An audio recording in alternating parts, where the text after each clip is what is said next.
স্থান থাকবে না, ভোট কেন্দ্রে কোনো কারচুপি হবে না। নির্বাচন কমিশন প্রধান প্রিজাইডিং অফিসারকে নির্দেশ দিবে না অমুককে ভোট দিয়ে দাও, এমন ভোট চায় তারেক রহমান। তাই আপনাদের গায়ে জ্বালাপোড়া শুরু হয়েছে। এই জ্বালাপোড়ায় কোনো লাভ হবে না।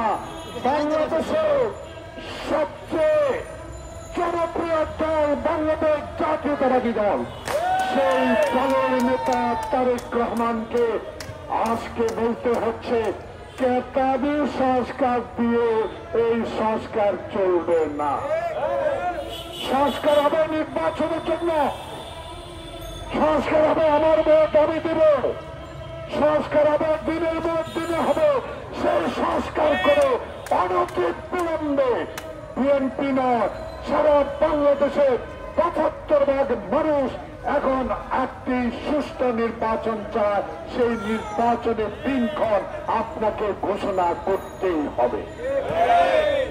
আমরা জোর করে ক্ষমতা যেতে চাই না, আমরা হাসিনার মতো ফ্যাসিস্ট হতে চাই না, আমরা গণতন্ত্র হত্যা করতে চাই না, আমরা জনগণের সেবা করতে চাই। সেই জনগণ বাংলাদেশ জাতীয়তাবাদী দলকে ক্ষমতায় বসিয়েছিলেন, সুষ্ঠুভাবে দেশ পরিচালনা করেছিলেন। হাসিনার মতো ফ্যাসিস্ট সরকার পৃথিবীর ইতিহাসে আছে কিনা আমি জানি না।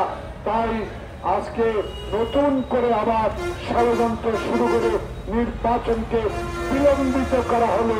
আবার কিছু কিছু আমলা যারা শেখ হাসিনার এখনো প্রেতাত্মা, তারা সুযোগ পাবে। তাই বাংলাদেশের গ্রহণযোগ্য পৃথিবীর অত্যন্ত প্রিয় ব্যক্তি ডক্টর মোহাম্মদ ইউনূস, আপনার কাছে অনুরোধ জানাবো, আমাদের দাবি না, সারা বাংলাদেশের মানুষের দাবি আপনার কাছে একটি নির্বাচনের মাঠ ঘোষণা করে অনতিবিলম্বে জনপ্রতিনিধি হাতে ক্ষমতা হস্তান্তর করুন।